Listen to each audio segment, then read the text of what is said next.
Live, Laugh, Larceny discusses true petty crimes that may be disturbing to some. Or could be easy listening to all you psychopaths out there. All stories are based on actual events, but details may vary. Listener discretion is not advised.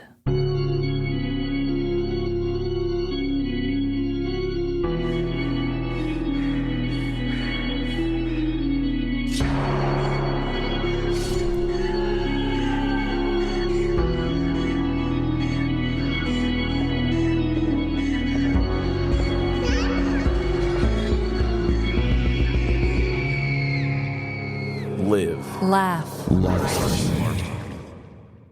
Welcome to Live, Laugh, Larceny. Spooky Balls. That's it? That's it. Oh. Spooky Balls. This is Trevin. And I am Amanda. Spooky balls, everyone. I just had that idea earlier. I was like, what if I just said spooky balls and that was it? It definitely caught me off guard. And before we jump into dreadful dilemmas, can I just say Happy Halloween? Ooh.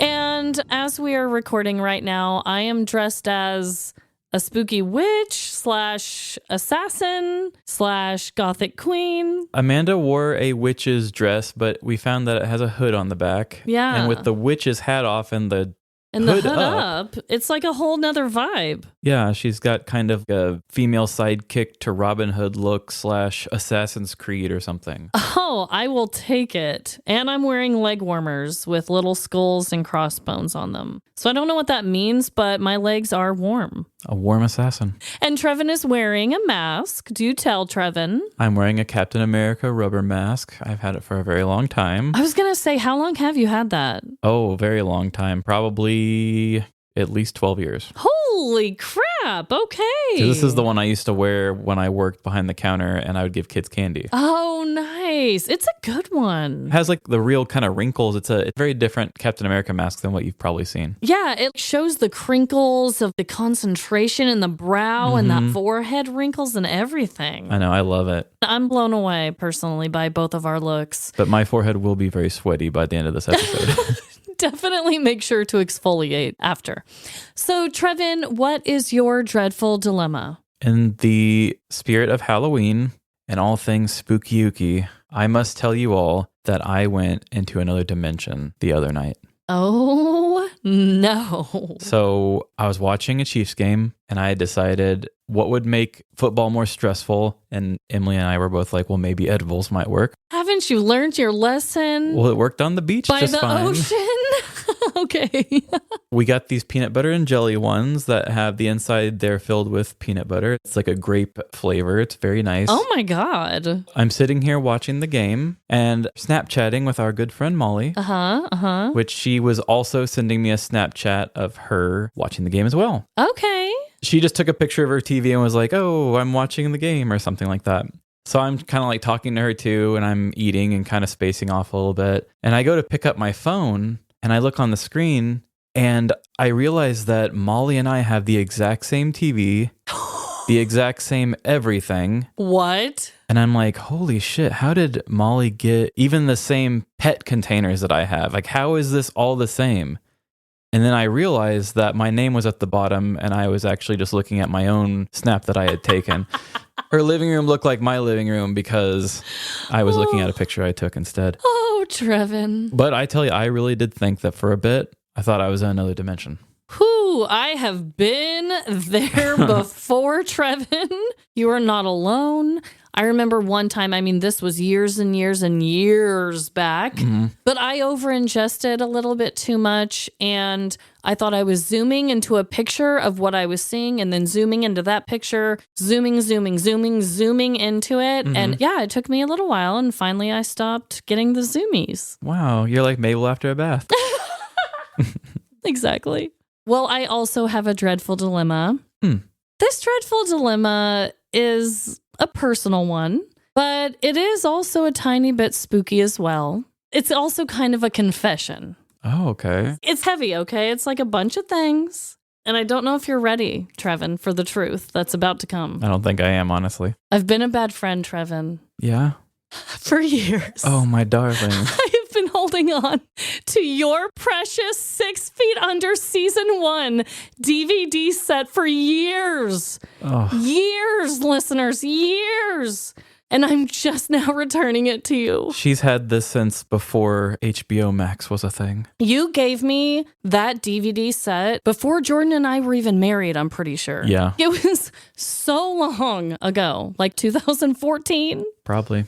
So, Trevin, I've been doing a lot of Halloween decorating, okay? Mm-hmm. And I was dusting out my bookshelves in my living room. And what do I find but this 6 Feet Under set? And I feel like even more of a bad friend because... You didn't watch it. No, I did watch it. I did watch it back in the day. The whole season? I don't know if it was the whole season, but I definitely remember watching it because I saw a whole different side of Dexter, okay? Oh, that's true, yeah. But I feel like even worse of a friend because I found this a couple weeks ago and then I thought, you know what? This would be a good thing to wait and give him on the Halloween episode. Yeah, thanks for this present.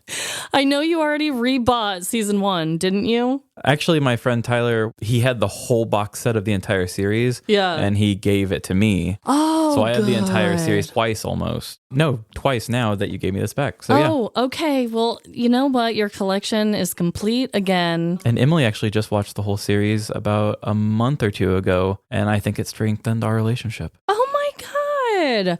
I did watch it. I just don't know if I finished it. Well, it is my all-time favorite show, and if anybody likes depressing stuff that's pretty heavy about life, 6 Feet Under is a great show. There you go. So that's my dreadful dilemma. I've been a horrible person and had that for like nearly a decade now, probably. So there you go. And also, I'm sorry if I sound a little wheezy. I'm trying my best. Yeah. Love you all.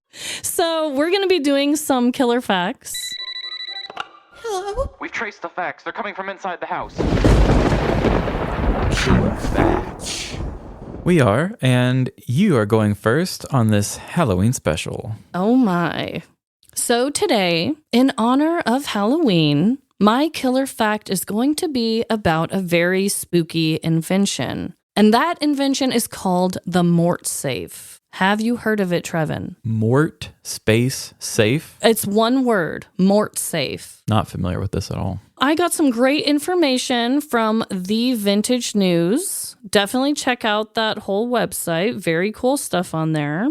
In 18th century Scotland, there was a high demand for human cadavers for medical students to study. But in those times, people were repulsed by the idea of donating their bodies to science. You know, I feel like maybe some people still are to this day. I could see that, yeah. But maybe not. Maybe it was like way worse back then. Bodies of executed criminals were used, donated by the government. However, even those were often hard to obtain. This caused the theft of dead bodies in England to become a common occurrence in the early 19th century. Because we need our science, and they needed to figure it out, right? Mm-hmm. So I guess this is where we ended up. Grave robbers used to dig up newly buried bodies and sell them to the schools. Many people were determined to protect the graves of newly deceased friends and relatives, and that's where the Mort safe comes in. A Mort safe is an iron coffin or framework which protected a grave to prevent the body from being dug up and taken away for medical research. I want to show you a couple pictures, Trevin. Have you heard of that or seen that? I have seen pictures of them. I did not realize that's what it was or why they were there. I don't think I even questioned it. These protective devices ranged from iron cages, heavy stone table tombstones, or concrete boxes. The age of the Mort safe came and went within a couple of decades. The Anatomy Act of 1832 was passed eventually, and surgeons could legally obtain cadavers. Okay. This was a big issue in Scotland around this time, apparently, because they didn't have a legal or ethical or whole situation figured out. Mm-hmm. And so that left an opportunity for the grave robbers to be like, hey, this is something that's in demand. So then people made these Mort safes to just kind of go around the burial site of their loved ones, like a little cage almost, just an extra protection. Weird. I wonder if there was ever any of those grave robbers that tried to market themselves as the ethical body seller. Oh, like, God. Don't worry. These bodies were all ethically sourced. They were all free range. These Right. are regular people that just expired on their own time. I don't know. I guess if the scientists were so desperate during that time, would they be asking a lot of questions? I don't know. Probably not. I don't know. I don't know how much they even had to pretend to do it. But all I know is I'm glad that they finally passed an act that got this whole thing figured out in not such a intrusive, disrespectful way, you know? Yeah, that's really nutty. Obviously, if you're buying anything black market, they are a shady dealer. Yeah. But it's even worse when you're going to go buy a black market good and it is a stolen body. Yeah. Apparently that was like a big thing. So if we have any listeners in Scotland, I'm curious, are there these mort safes around a lot of grave sites today, or did they remove them? Or I don't know. I'm just curious. Yeah, I'm curious about it too. You know, when we buried my Mima a couple years ago, pretty sure they put her in a like cement square that was already poured there. And I found that really weird because most of the funerals I've gone to, you pretty much just see them get lowered in. Yeah. But they actually put the casket into a cement box that was already there. So I wonder if that was something that my family wanted to do or something. Whoa. I've never seen that. It was a cement box that goes under the ground though. So it's not like you would see it from the outside. Yeah, It just looks like a grave. Huh, that is interesting. You know what? I know it's a morbid thing. I mean, I know you've told us a lot of facts about the caskets of what was it called? The safety coffins. Oh, yeah. And then like the difference between a casket and a coffin and all these things. There's so many fascinating little facts about it, even though it is a really morbid topic, I guess. But Yeah. hey, we all go through it, right? Yeah. I'm sorry, Trevin. So I've got a killer fact for you. Okay. And it has to do with one of your favorite things about movies. The music. Ah, I was hoping you were going to say that and not be pranking me and say like the gore or something. No, we're going to talk about music because we're Okay. going to talk about, well, Halloween. Ooh, okay. Spooky music. Do you know the 1978 film Halloween? Mm-hmm. Michael Myers, real classic. So the music for Halloween was considered to be very revolutionary. But one of the main things is because when John Carpenter tested his first run of Halloween with some executives, they basically laughed at it and told him it was not a scary movie. Really? And that was because he had not added the music to it yet. Oh, okay. So I'm coming from online.berkeley.edu, Ooh. and they had a little thing about the Halloween theme and what makes it so scary. Oh my gosh. So the music from the 1978 film Halloween was revolutionary, not just because director John Carpenter also composed it, but because of Carpenter's adventurous use of early synthesizer pads and stabs. A pad is usually like sustained, like, Okay.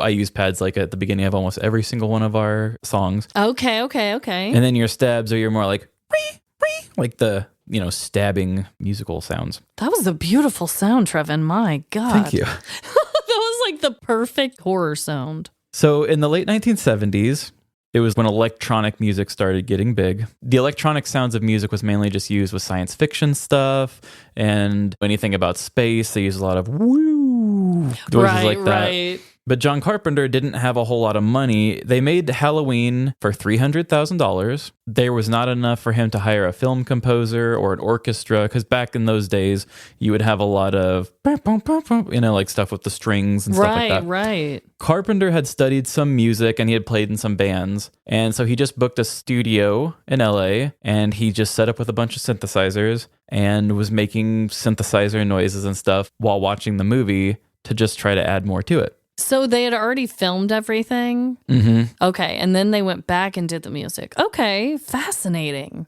So normally what you do when you're working in a studio and you're working with the audio of a movie, you can sync it up to where you hit record on your machine and it all syncs up the movie and it together. But that hadn't been invented yet.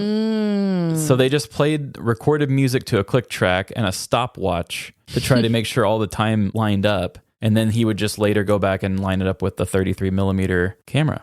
Isn't that wild? I mean, I used to make mixes from CD to cassette tape. Mm-hmm. And like this was even more old school than that. Oh my God. Okay. That's mainly what I wanted to say. It's kind of funny that Halloween wasn't considered to be scary. Like, imagine watching that without the music and seeing Michael Myers' face just show up and not being scared. You know what I mean? Because anytime you imagine a jump scare in a movie that made you scared, anytime you think about it, when you're replaying it in your head, the music is a big part of what makes you so scared of it. 100%. And if you watch Halloween now, the music is really interesting because it is just very synthesizer-y sounds, but there are some parts where he just goes, and it's just almost like hurts your ears, but it kind of makes the hair on your arms stand up a little bit. It makes you cringe, but not like in an embarrassing way, in like a scared, uncomfortable way. Yeah, like somebody's scratching a chalkboard or something. Yes. I love that. If a movie does not have good music, I just cannot be captivated. I just think it changes everything. Mm-hmm.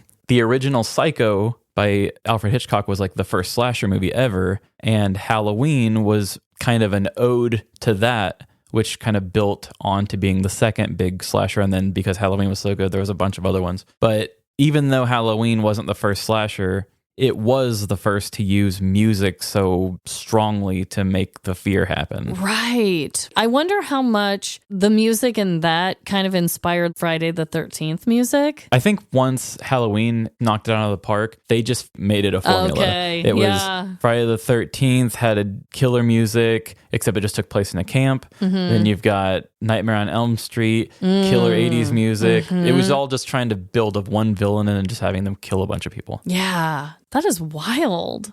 You know what else is really wild and a lot less scary? Me after a bottle of wine? Ads, Trevin, ads. Okay.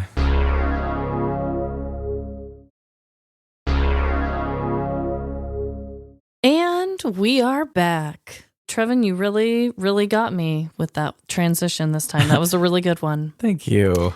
So I'm going first this week on our Halloween special. Mm-hmm. This year, I do have a story from the news. Honestly, I'm just going to let the story and the ambiance talk for itself. So here we go. Step right up and welcome to the Petty House of Horrors. Inside, you'll see crimes unimaginable, even in the darkest parts of your mind. Deranged clowns give out wedgies instead of laughter. Funhouse mirrors strictly reflect onlookers' bad sides. And zombie Karens mumble passive-aggressive comments as they lurk down the halls. You look tired. The story I'll be telling you all this Halloween is both minuscule yet menacing and lies just beyond the front door. Prepare yourself, for the Petty House of Horrors isn't for the weak-hearted. Enter if you dare. Slim was a tall and slender man looking for work in Orlando, Florida during the year of 2015. Although there were many jobs available, Slim had a specific skill set he wanted to utilize. He had a passion and skill for walking on stilts. Stilt walking wasn't usually listed as a requirement on job applications, so Slim wouldn't mention it until he was hired. This tactic unfortunately cost Slim to lose many jobs from unsuspecting employers. You're fired! He was fired from fast food restaurants when drive-thru customers complained about being greeted by Slim's crotch at the window. Holy dick! And he was fired from a lawn care company, not because the grass was cut unevenly, but because his stilts left tiny holes all over his clients' lawns.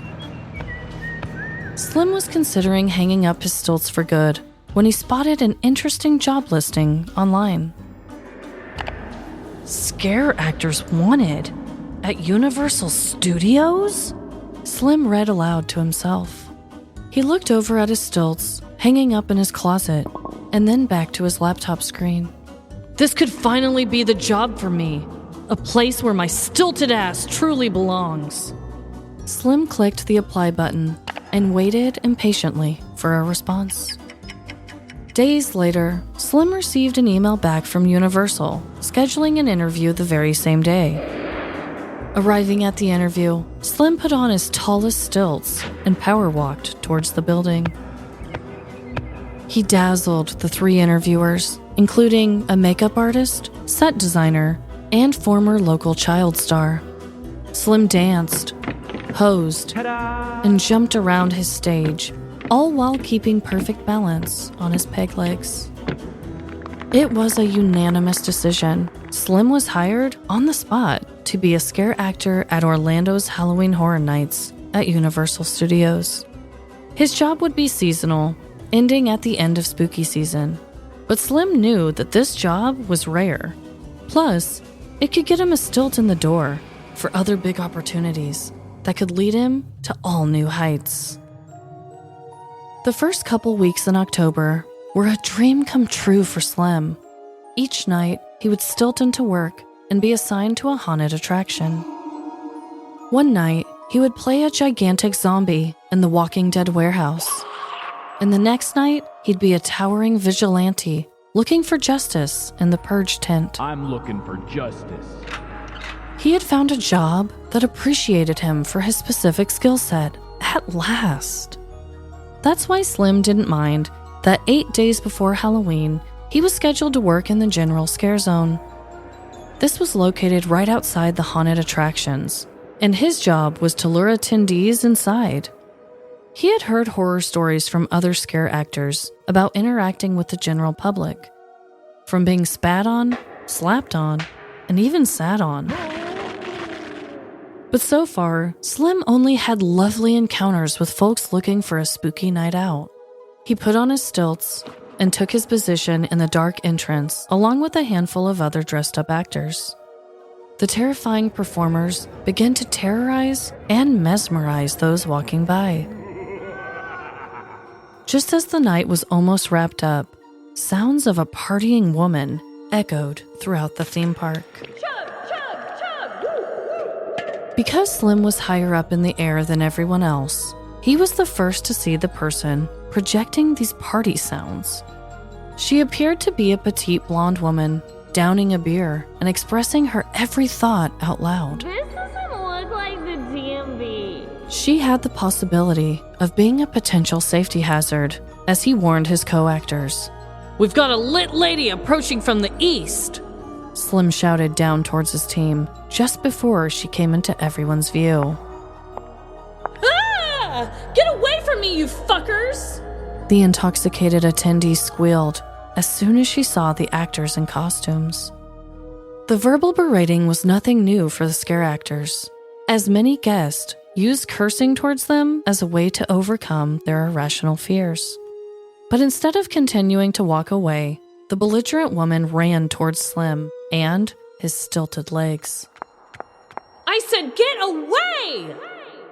The woman screamed as she lifted up one of her legs and kicked. It had been a perfect hit to Slim's right stilt when another swift kick came for his left. "No!" Slim pleaded. "I'm going to fall! Stop kicking me, you mad woman!" On October 23rd, 2015, 32-year-old Carla Rondon Diaz was arrested at Universal Studios in Orlando, Florida. The park was hosting Halloween Horror Nights when a scare actor on stilts was attacked.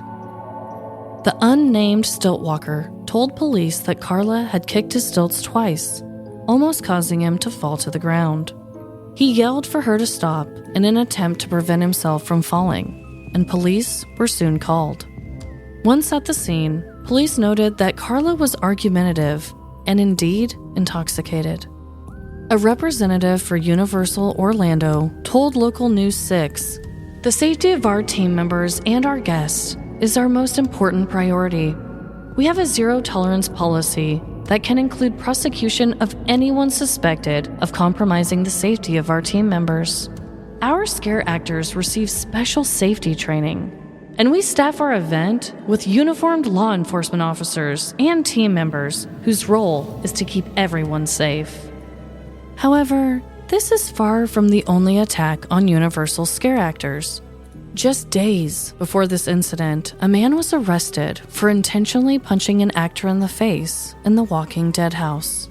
Both criminals face separate charges of battery. Well. I'm surprised to see you've made it through the petty house of horrors. This time. as you venture out into other haunted attractions this Halloween, make sure you keep your arms and legs to yourself, because next time, you may not be so lucky. All right, you spooky devil. Okay, just so I got this straight. The guy got his stilts kicked, but he never actually fell, right? He never actually fell. He got kicked twice. And everything about Slim, I don't know his name. I don't know anything, obviously, about him at all. The only thing is I know what happened to him and that he was a him, because it did say his stilts. He said, all of that. But he was completely anonymous. And he never actually fell. No.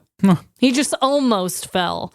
So I went back and forth. I almost did the story about the guy who punched an actor in the face in the Walking Dead house, because there was actually a little bit more information about that one. But the fact that this drunken woman, okay, and I saw her mugshot, I will post it. She looks like a small, petite, little blonde woman, like I said. The fact that she got lit at Halloween Horror Nights or whatever and repeatedly kicked a stilt and almost made him fall, but didn't, and then still got arrested. I don't know. That just seems so much more petty and fun to me. Yeah, that's one where the punishment kind of doesn't match to me. I mean, I get you're putting him in danger, but I wonder how much the punishment would have changed had he fell. Yeah. So most of the articles that I found, actually, I feel like maybe all of them, now that I'm saying this, but most of them had both her and this other guy who punched somebody paired together, because they took place really close together at the same location and everything. And I think that's just why they're like, oh, people are going crazy at Universal Studios, And a lot of scare actors were telling their horror stories of working at these places. But again, they're putting these two in the same article, and they say that they're both facing battery charges. But I'm like, this guy got punched in the face, and this guy almost fell off his stilts. Right, and it's the same. Yeah, so they were lumped together in every single article almost. It was really weird. Did you ever hear about, it happened last year around Halloween, Worlds of Fun? Oh, yeah? They had like a huge brawl breakout. A bunch of teens just started fist fighting in the middle of the main area. I did hear about that. Yeah. It happened multiple times within the span of like a week or two around Halloween time. Okay. And then they had to start having a curfew. Unless you're with an adult, you cannot stay past a certain point, because they just thought the teens have gone crazy. They won't stop fighting. They just come to Worlds of Fun and fist fight. But they said it was a straight up huge brawl, and some cops got hit and stuff. Oh, what the hell? Pretty sure that was last year. It might have been 2 years ago. Oh my God. That sounds kind of petty to me. That might be something we need to look into further. But I thought it would be a fascinating thing to kind of create our own little petty house of horrors and then have people kind of step inside of the world, because the story did take place in a haunted attraction. Oh, I also wanted to state too, factually, as I told Trevin when I was telling the story, someone created a blog that had all of the haunted attractions from the year 2015. The Purge House, all of that was accurate. However, I don't know where the stilt man was working. I don't know if he was in a house. All the article said was a scare zone. So I just kind of created what, in my mind, a general scare zone was, like leading people to come in. So that part I had to fabricate a little bit too, just because there was no info. I wonder if it's kind of like Worlds of Fun does have the spooky area where the spooky creatures can kind of just walk free in case you have a family and you don't want to be a part of that. Yeah. Maybe that's the scare zone. That's what I was kind of thinking. He's not in an actual haunted house, but he's like trying to lure people in, and maybe she just panicked and was lit and just went for the stilts. I don't know. Wow. Leave the stilts alone. None of the articles said if she was actually charged, just that she faced those charges. So I don't know what the punishment was, unfortunately. I'm sure, especially around these times, that scary actors, this probably happens all the time. That's probably one of those things where people share their war stories. Be like, oh, I remember the Halloween of 2013, a guy bit my ear off, Seriously, I thought about including some of the actual letters that the scare actors sent in, but they were actually really sad. Yeah. And so I was like, I don't want to bring the mood down too much. But a lot of these scare actors get totally messed with by people. And it's like, come on, you're coming to them to get scared, people. Yeah. I mean, I get if you're so scared, you know, your body just involuntarily swings or something, but I think some people are just shitheads. And like I said, when I said the part of, like, it's normal to get verbally berated, I still don't think that's cool, but I'm sure they're used to it, right? Right. But when you're physically attacking them on top of that, yeah. Oh my God. Well, that was spooky. And I actually am here to give you a fright as well. Oh my. Because today, I am giving the third and final part of Trevin's trilogy of terror. And that's all I really got to say. I'm just going to tell this story and I'll let it build itself up. And I think that I kind of did these in spookier tiers. Oh, is this like the highest level of spook? I think this is the highest level. Wow. Spooky-ooky. So buckle up, people. And here we go. Do you see every little coincidence as concrete proof of the supernatural? Does a cold gust of wind on an already chilly night immediately make you think you had your very own ghost encounter? Or do you put sage in your butt because you suspect your bad gas is caused by demons, instead of the fact that you have a terrible American diet? If you've answered yes to any of these questions, then you might just be a believer in the paranormal. Through different surveys and studies, it is widely believed that more than 45% of Americans believe in the existence of ghosts. Whether it be from stories passed down from ancient lore, unexplained personal encounters, or just faith, many people believe that there are spirits among us. The similarities start to dwindle from there, as many people's thoughts on their intentions and purposes are speculated in many different directions. Are dead relatives following us around, acting sort of as guardian angels? Careful! Do only sad people get to be ghosts, as long as they happen to live in an already creepy house? Or are they simply just a bunch of dead perverts who like to watch different people shower every day? Ugh, not a 2-in-1 shampoo. These questions have been hotly debated for millennia. Being as we are a true crime adjacent show who loves to use dark humor and reference horror movies, we share a lot of feeds and conventions with purveyors of the paranormal. And I love it. The spooky crowd out chasing cryptids and ghosts are some of the kindest and coolest people there are. But as I confessed in our very first Halloween special, I'm skeptical. Besides the chillingly haunting story I told that episode about literally going on a date with a ghost, I remain steadfast in my belief of all things spiritual. Please don't give up on me though.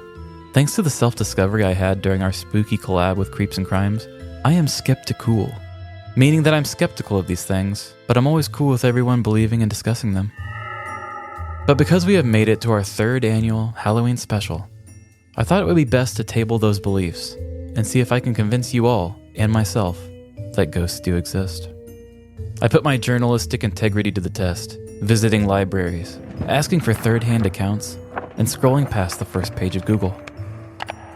If the mission was to use my platform of millions to turn all skeptics into believers, then there would be no cutting corners.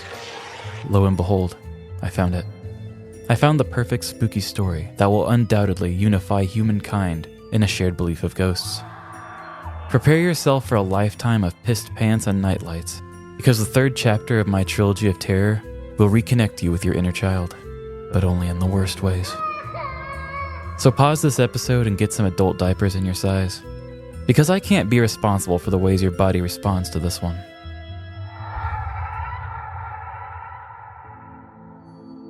The year was 2016, a year of divisive news stories, problematic presidential candidates, and even tenser family gatherings.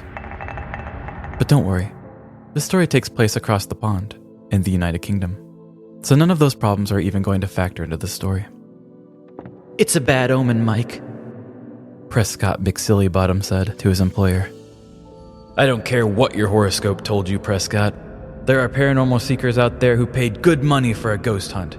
I'm not about to deny these people of my gifts, Prescott's boss, Mike, said, walking out of the back office. You absolute fool, Prescott said, clenching his fist, crumpling the horoscope in his hand. In the main part of the building, nervous, paranormal thrill seekers found their way towards their seats as Mike Koval's Skullcoats Lane Ghost Tour was about to begin. The lighting slowly dimmed as Prescott turned the dial to set the mood. So you all came here hoping to see a ghost. Then you've come to the right place. A disembodied voice echoed throughout the room. Members of the crowd quietly cheered as Mike Koval walked from behind a curtain, revealing himself to his audience. Coming face to face with an apparition isn't just some fun thing to do on a Saturday night. This isn't a bachelorette party idea for a spooky babe who likes fall vibes. This is the most important thing you will ever do in your entire life. I won't just show you a ghost. I will bathe you in the essence of a spirit lost from its immortal home. You will leave today having experienced another life from start to finish. You're going to need a long shower to get my astral goo off of you. Mike spoke to the crowd. Prescott slowly walked behind audience members, handing them small suckers as Mike went on. My associate is walking around handing you all a sweet little treat. Don't eat it. As we are now in the land of the dead, we must first offer these to our hosts. Once you have your sucker, check to make sure it's not lemon lime. If it's lemon lime, raise your hand and we'll get that switched out. Those are my favorites, and I never offer those to the dead. Now, I need you all to stand in a closed circle and hold your hand out flat in front of your chest. Balance your sucker on your hand, stick up. If at any point your sucker falls during the conjuring, that is without a doubt a spirit claiming your sucker. We will then leave the suckers here as our offering. The ghost hunters all held their shaky hands as still as they could, excited to witness a ghost. Hello, my darlings, Mike began to speak into the darkness. It's me again. I've brought some new friends here to meet you. If you promise not to go home with any of these fine people, we will offer you any pick of the suckers here. The crowd stood in the still, dim silence, looking over at one another, waiting to see what the ghost would pick. An old man in the crowd's hands trembled, causing a sucker to fall over in his hand. Margaret, is that you? He asked into the air, as the fear of the old man's sucker falling startled a young woman's sucker into also falling. Excellent, Mike said to the room. We will be sure to leave these two suckers behind for you as we descend upon the cemetery. Please tell Henry we are here. Prescott came back around, taking the old man and the young woman's suckers, leaving them behind on a small desk.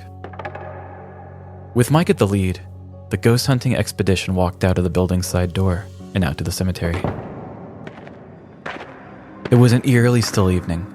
There was hardly any wind, and the slight fog in the sky wrapped itself tightly around the graveyard. The thrill-seekers walked closely behind Mike, crunching on leaves along the dirt road. The Skullcoats Lane North Cemetery was erected in the 1840s, making it the third burial ground for the Church of England Skullcoats, Mike explained. Besides the beautiful architecture and craftsmanship of the ancient headstones, keep your eyes peeled. You might just see my friend Henry out for an evening stroll with us. The crowd began to talk amongst themselves in speculation of who Henry is. If any of you are wondering, Henry is the ghost of a monk that lives here in the cemetery. We see him still tending to the land from time to time. Legend has it, he was the ugliest monk of the parish, so that makes his ghost that much more creepy when you do see him. Members of the crowd gasped, just thinking about how much scarier an ugly ghost is than an attractive one. Yeah, I must have met a million ghosts. I'm a pretty cool guy, Mike began to say, before being cut off by a terrifying sound. The tour members all looked around in fear. Don't worry, everyone. This is what you paid to see. It gets easier the more you do, Mike said, trying to calm down his people. But just as he began to take a step forward, another ghostly moan echoed off of the monuments, stopping him in his tracks. Mike, the omen, Prescott whispered loudly. Waving Prescott off, Mike stuffed his fear down and spoke up. All right, everyone. Who votes that we check out a quieter part of the cemetery? Mike watched as all of the crowd stood and stared blankly. Shit, Mike said under his breath. And how many of you think we should go investigate that scary noise that's probably nothing and a big waste of our time? Every single member of the crowd raised their hands, prepared to experience the paranormal at any cost. Mike accepted his fate and led the way towards the spooky sounds.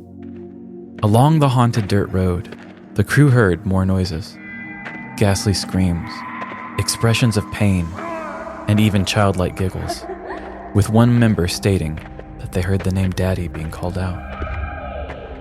The more frequent the noises, the more nervous Mike got until they approached the crest of the hill. "Everyone," Mike said to his crowd, "I don't know what we're about to see on the other side of this hill. I've never seen a paranormal activity be quite this active before. With the faint light I'm seeing, I would expect to see an astral projection or two. All I ask is that you respect the spirits and don't make any sudden movements." With his hand firmly on his ghost hunting knife, Mike walked over the hill and directly to the source of all the haunted commotion. His jaw dropped as he laid eyes on a sight he had never seen before. There, upon the ivy of the Skullcoats Lane Cemetery, were two naked people, making love. Oh, that's the spot! Mike froze as the rest of his ghost hunting expedition slowly joined him in silent shock. "All right, Miss Freak, it's time for the big climax, so I'm gonna need you to look into the camera when you let it rip," another voice said from nearby. Mike and his expedition of ghost hunters were so shocked at seeing two naked people that they didn't even recognize the clothed people also around them. This was no voyeuristic encounter between two adults. This was a full-blown porn shoot, equipped with a director and cameraman. The humping intensified and the breathing quickened as the woman looked out the corner of her eye for her camera. But when she took her attention away from her acting partner, she didn't see a large camera lens looking at her. Instead, she saw Mike and his entire class of ghost hunters watching her get busy. This wasn't in the contract! The woman yelled as she dismounted the man, pulled up her pants, and ran topless into the field of brambles. Completely exposed, the man ran after his scene partner, using his hand to protect his willy from the tall weeds. "Margaret, is that you?" the old man on the expedition said, attempting to run after the naked people. Another patron quickly grabbed him and kept him with the rest of his tour. In 2016, Mike Koval of the TV show Most Haunted led a ghost hunting expedition through the Skullcoats Lane North Cemetery in Hull. During their time on the cemetery tour, Mike and the rest of the tour began to hear different moans and shrieks in the night.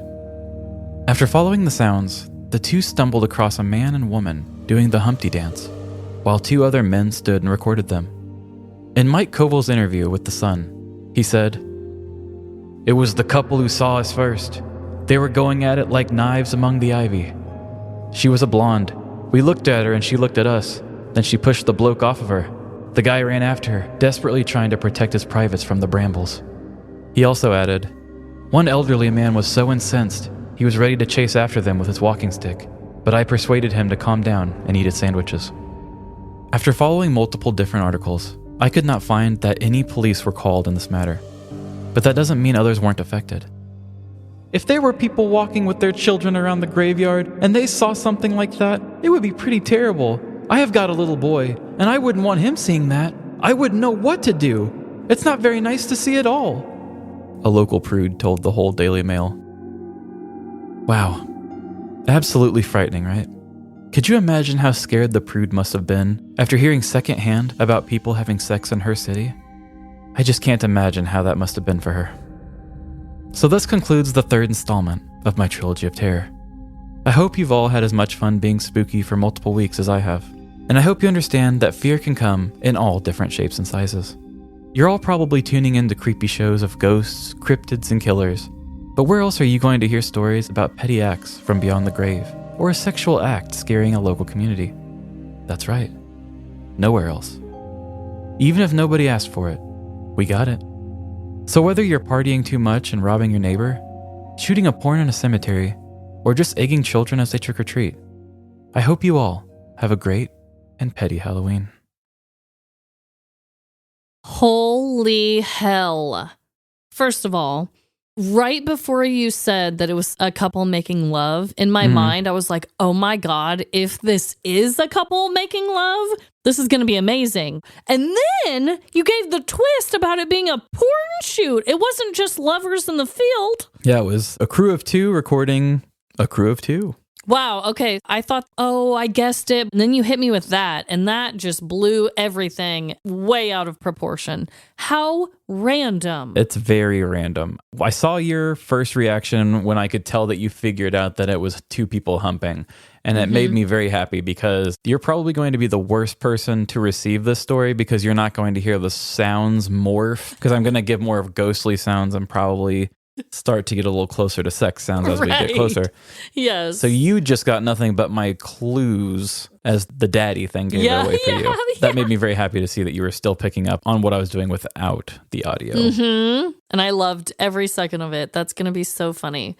So you said that this was a host on a show. Were they recording at the time? Oh my God, could you even imagine? That would have been awesome. But no, he didn't have a crew with him or anything. He's a local historian, and I can't tell if I didn't really do that much research on him. And honestly, I didn't do his accent at all. He has a higher pitched English accent. Oh. But I made him sound more like an American ghost hunter.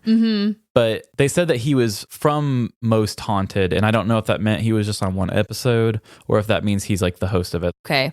In my mind, I guess I was thinking he was like a traveling host that went from place to place to place to place. I mean, he could be, but they called him the local historian of that area. Okay. So my guess is on Most Haunted, they probably did one episode about his area and because he was the historian. But then again, I don't really know.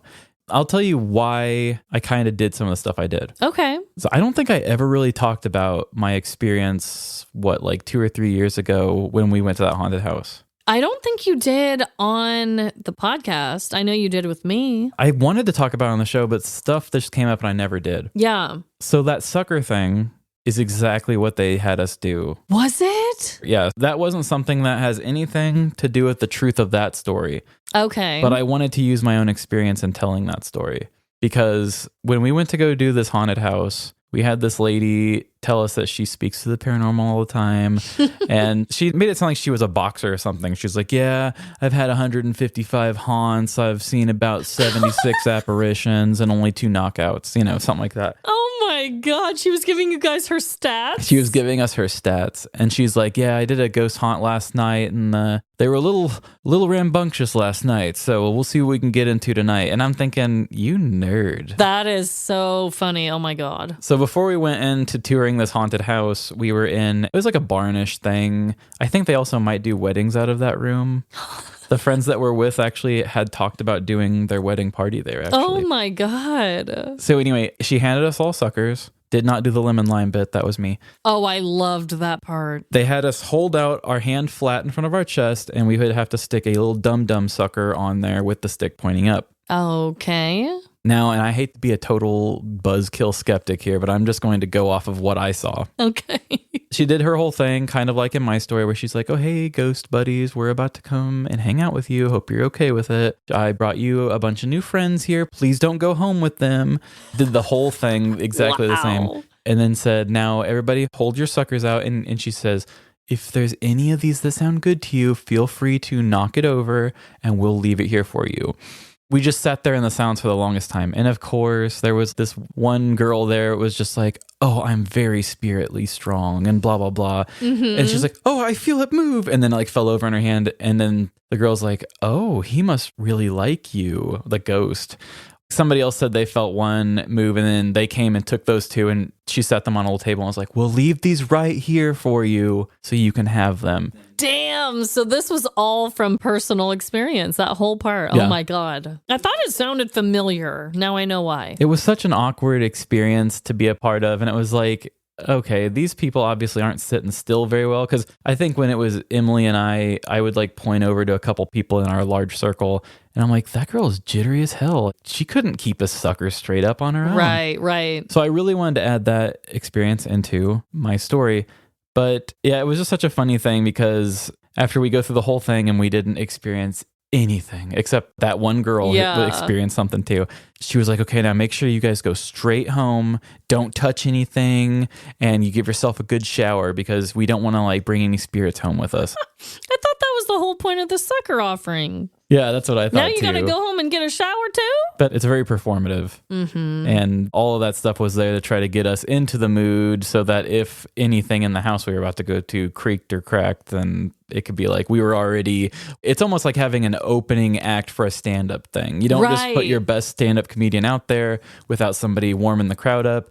I got to warm the people up with a sucker move. So then if the house cracks, I can say it's a ghost and we can make it all work. I bet I could be really good at doing that. Oh, you could. If I had a whole little like monologue that I kind of just loosely went off in my mind.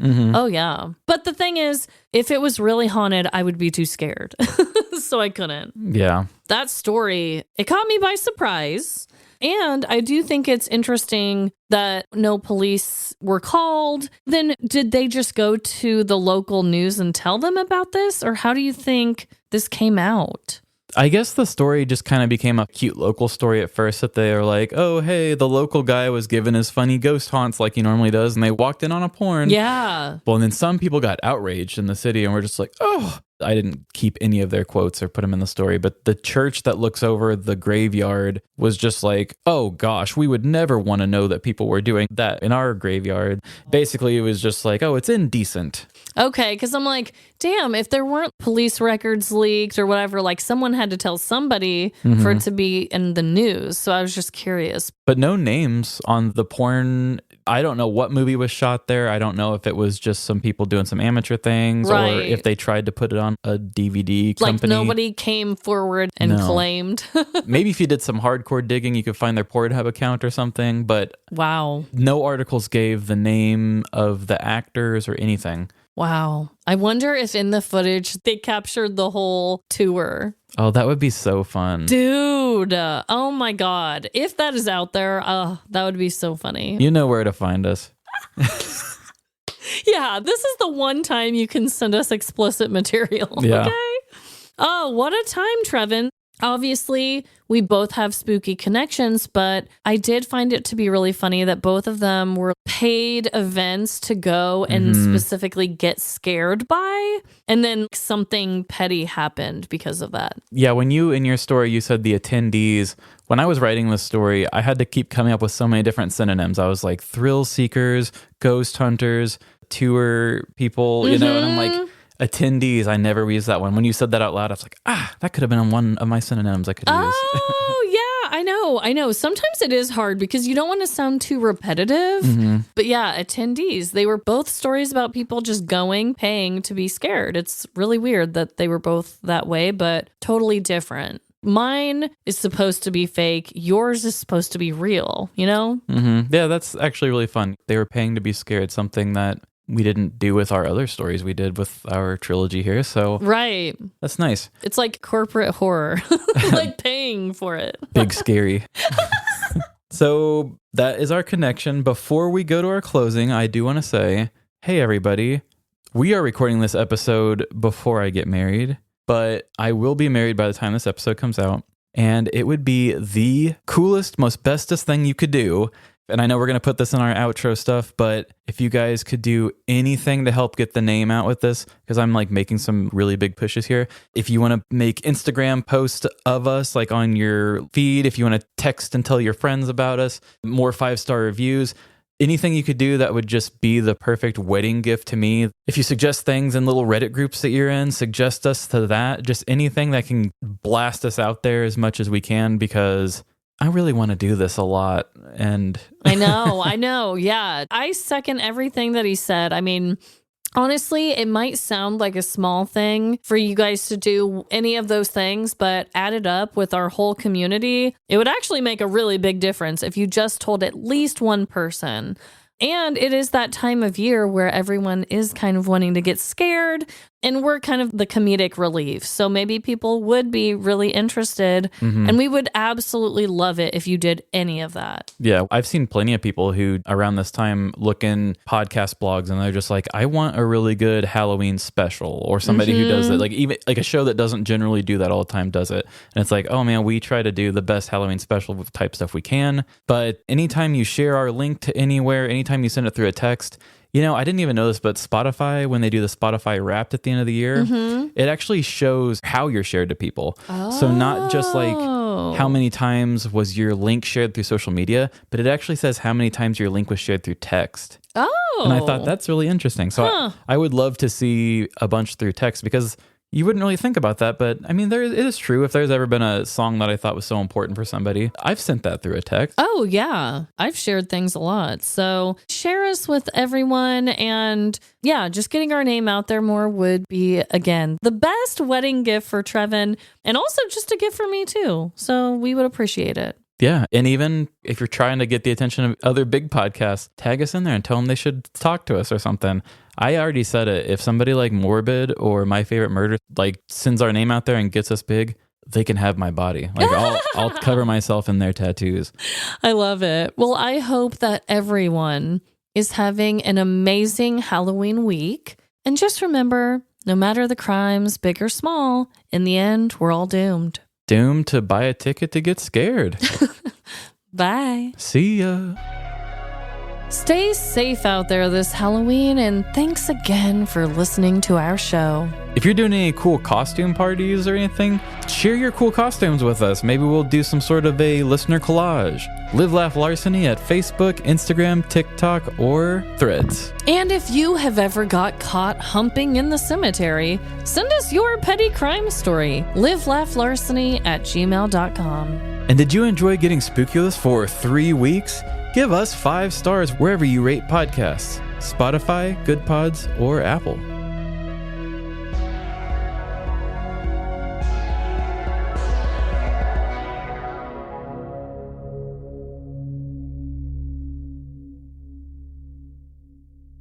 A local prude told the whole Daily Mail. They actually did give her a name, but I don't want to give her a name.